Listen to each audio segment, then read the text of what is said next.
thinking about patriarchy, I want to show you this this concept, a conceptual framework to help you to understand how it manifests itself. Anyone ever seen this before? Panopticon. So panopticon it's a prison that was designed by a philosopher by the name of Jeremy Bentham, and he came up with this. I think it was a brilliant idea at the time, wasn't it? That you design a prison in a circle, and you have a tower at the center. You can see the tower, and the prisoners spend all of their time looking towards this tower because that's the way how the prison was designed. And in this tower, there's actually one-way glass, or there's blinds, so they can never see inside. But they would always behave as if they're being watched. So they can have no prison officers in this tower, and because they can't see inside, they become what we call eye servants. So they're always being watched. They think they're always being watched. They're always on their best behavior. And if you don't behave, it will have consequences for me, and vice versa. So they learn to not only regulate their own behavior, but regulate the behavior of the other prisoners. And so if we use this concept to help us to understand how patriarchy actually works within society. So that question, why would a woman, in a case of forced marriage, ensure that she controls the behavior of the women and girls within her family as well? She's part of the perpetrating the violence towards the other women and girls. Why would FGM, another woman, perform FGM? Men are not around. But it's just how society is structured in a way that a woman will behave as if she's always being watched, even if there's no men around, because the other women are also watching her and will transmit that, carry on that, communicate that message around her behavior to the other men. So if you think about it, the women are in the prison cells and men are in the tower. Even if there isn't a man there, they are always going to behave as if there's a man there. The young girls talking about talking about forced marriage, she was actually saying that, your wedding night is actually like your funeral. It could be a situation where the husband has just died. On the next day, you have to marry his brother. And on the next day, you have to have intercourse with your husband's brother. So she was saying that how is it that her family or her community can allow something like this to happen? Why is it always about something that benefits the men? I never actually really think about how the woman would actually, or the girl would actually be experiencing these things. The young men within one young man from Turkish background as well, he was saying that women and the girls are not supposed to be heard. They're just supposed to be around the house and they're supposed to do everything that you tell them to do. Go get me a cup of tea. Go. Now, so when we're looking at belief system, patriarchy, and practices, so just spend some time to look at harmful practices and how patriarchy will feature within that. So I mentioned about FGM before. Now, breast ironing. Have anyone ever heard of breast ironing? Okay, so breast ironing happens in countries like northern Nigeria and Cameroon, where a girl, when she's approaching puberty and her breast is starting to develop, what her mother will do, she will heat objects. She can heat stones, rocks, or pieces of wood, and she will keep beating down the breast membrane, so it doesn't develop and it stays flat, and then it's wrapped. So in a society where there's early marriage and your daughter hand will be asked to marriage, or she could possibly be raped once her breast starts to develop, the mother is doing this to protect her and to ensure that she continues her education as well. So prevent early marriage from actually really taking place. So you may think that you think about this mother is actually doing something in her eyes, trying to protect this child, but obviously she's doing something that's harmful, and it's all because of patriarchy within society. Okay?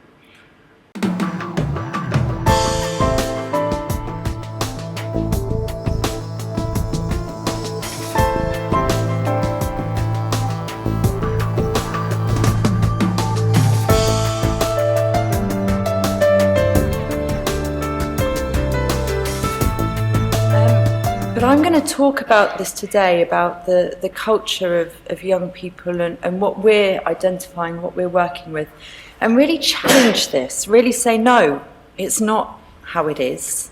And it's all of our duty to make sure that it's not how it is and that we're actually undertaking that work with persistent curiosity, humility, diligence, and consistently having that question. Okay. So, we're going to be talking about gangs as well. So very quickly, what's a gang? I'm going to confuse you further because I'm going to give you 3 different definitions of gangs. It's not really agreed upon which one. This one tended to be the most widely used one from 2012, which is a relatively durable, predominantly street-based group of young people who see themselves and are seen by others as a discernible group. They engage in a range of criminal activity and violence. And they may also have any of the following factors, so which is identifying with or laying claim over territory, some form of identifying structural features, and in conflict with other similar gangs. I think this for me is one of the fullest definitions maybe, and also a lot of these questions externalise what's happening and place the responsibility for what's happening onto the children and onto the families. But with these questions that we're asking, very often they're questions around incredibly vulnerable young women. I'm talking more about young men as well who are involved in gangs. Ones where marginalisation have been a huge issue. When there have been a lot of problems around social disadvantage that those families might be experiencing. There's a lot of push factors and pull factors as well that are going to mean that these children are really, really involved in what's happening. A huge scale normalisation of what's happening. So we really see with the young women that we work with, they have no idea that what's happening to them isn't normal. They have no idea at all. They think that we've worked with young women who tell us that if you've had sex with someone once, that means you're fair game. That means the people in the group can have sex with you again. Their understanding of consent was that it was something that you consented to once. They didn't realise it was each and every time. We've worked with young women who believe that it's their role within their group to be giving oral sex to multiple perpetrators or multiple groups of young people, and they don't realise that shouldn't be how it works. We've worked with young people who have no idea what the concept of intimacy is.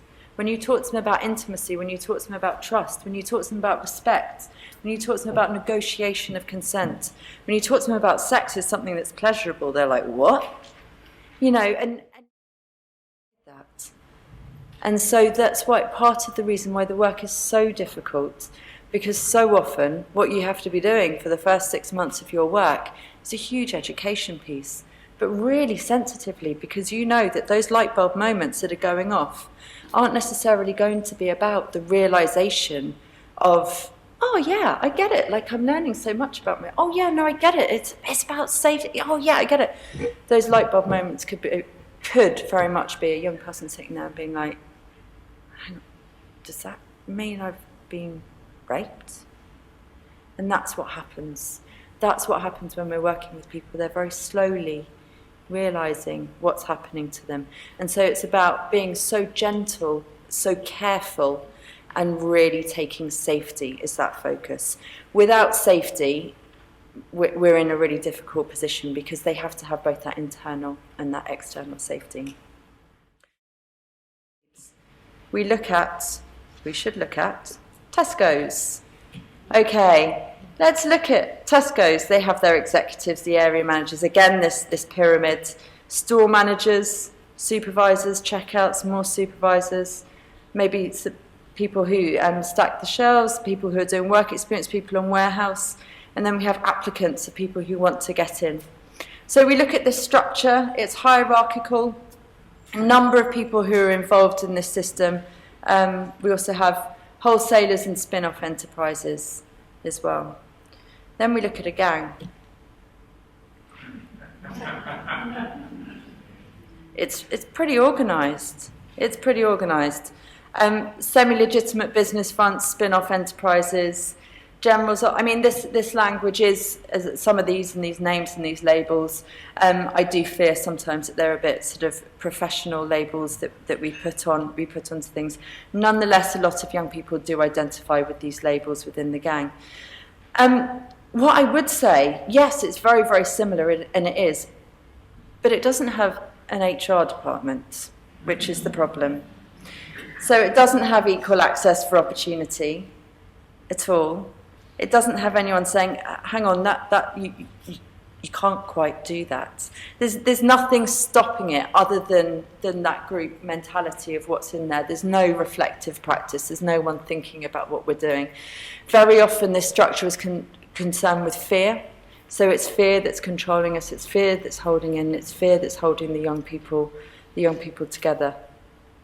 Also, another really, really big problem, and this certainly wouldn't happen if we did have an HR structure, is that the majority of these roles that we see up here will all be filled by men. The young women are sort of around the sides. They become sort of very often a faceless, nameless, voiceless person within this structure. As well, so dependent very often upon who they're in a relationship with, or whether they're a sibling. If you're with sisters of gang members who are higher up, there tends to be, within that specific gang, there tends to be quite a lot of protection for them, but there's a huge vulnerability when there's any feuds between different gangs as well, and very often sexual violence can be used as a way to punish men within the gang, can be against women outside. What I wanted to do now is just talk you through a case study that we had of a young woman that we worked with who was affected by gangs, because I sometimes think in looking at actually the work that we've done and actually how they presented and what happened, there can be a huge amount of learning for other people in that as well. In terms of this case study, it's not a direct story from a young person. We don't ever use direct stories in a public domain. It's an amalgamation of elements of the stories of young people. Every single element in this is a true story, but it's from about 10 different young women, just to ensure their safety and to honour their stories as well.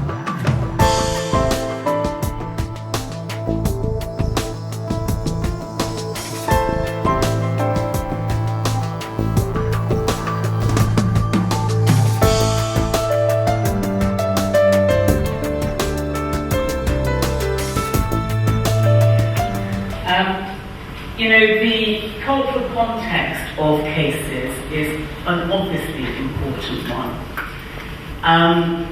Too often, I think, it's an add-on consideration. It ought really to be threaded through the fabric of assessments and the family justice system. We are required in law to take notice of, have regard to a child's needs and parenting capacity, and that necessarily involves aspects of the welfare checklist, wishes and feelings of the child. Well, that's got to be looked at sometimes in the context of the family in which they come from, sometimes the minority community that they come from. Their emotional. For BME children to remain in long-term foster care raises very, very serious questions around their identity and their ability to reintegrate back into their communities sometimes because of issues such as shame and honour, which we know dominate the lives of some families. Judges deciding that they cannot accept the credibility of, for example, an Asian woman giving evidence within domestic violence because her own family is lined up against her. Everybody in the family is prepared to give evidence against her and but how do you glean what it is a family might understand about risks, what it is they may do to ameliorate risk, if you don't understand that, for example, if you send out a white male social worker to Bangladesh to speak to a woman who has never spoken to a white man before, What is it you're going to get qualitatively in terms of the evidence that they are able to give? And you know,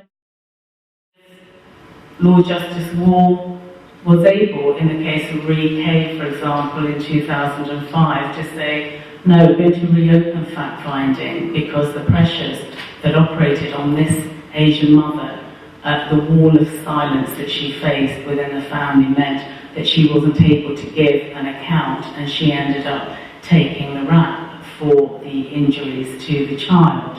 That was an appreciation of cultural considerations that affect decision-making, because that would be taken as an indicator of her ability to accept what has happened and her ability to address it and her ability to safeguard and protect against risk in the future. But what got lost in that, of course, is the fact that she didn't want everyone to know, because that was going to stigmatise her daughter forever and a day. And she, because when a woman from the BME community raises her head above the parapet and reports matters and is prepared to go to court, prepared to leave the family home, she brings shame and dishonour upon her family. Her disappearance from the family home needs explanation, and the explanation often afforded is that she is a fallen woman, that she's got mental health difficulties, that she's had some extramarital relationship, and of course all of those things come into the mix when you're dealing with fact-finding hearings. I mean, even when I'm receiving evidence, I speak fluent Sylheti and Bengali, so I understand how much is lost in translation. And that brings us to the problem of the lack of culturally matched experts. We don't in principle need culturally matched experts. Sometimes families don't want a culturally matched expert because they're very worried that their dirty laundry is going to be aired within their community. What we need is everyone to be upskilled, don't we, to be able to do that kind of work. And the question is, how do we do that? How do we... And the problem sometimes is that, of course, experts are sometimes self-appointed. And it's very difficult when you have a cultural expert who has, for example, a campaigning background and a position that they adopt in these cases. Because what we need is objective assessments against objective criteria.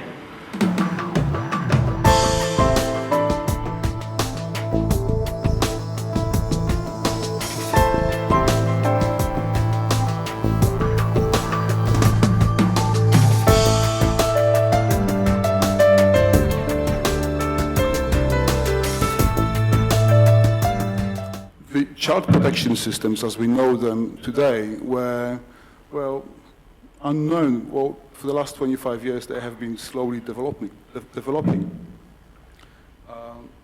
the time, they were pretty much not existent in the 70s and 80s, and the problems within the families, or the problematic families, were left to deal with by the police and the courts, not social services departments, because we didn't have any.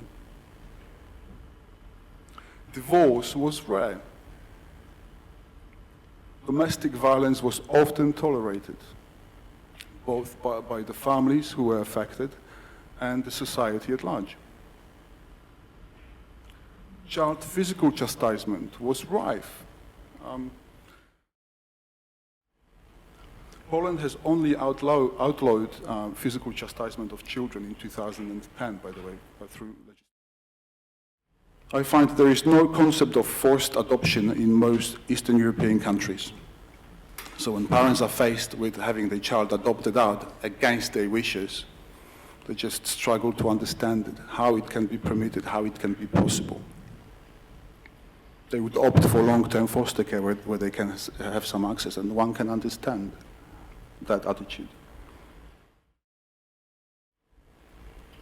In most Eastern European countries, there is no concept of kinship placement permanency or long-term fostering.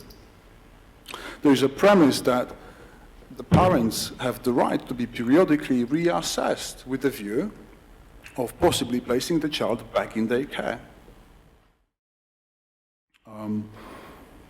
Not every interpreter who has an interpreter title next to their name is an accredited or competent or experienced interpreter.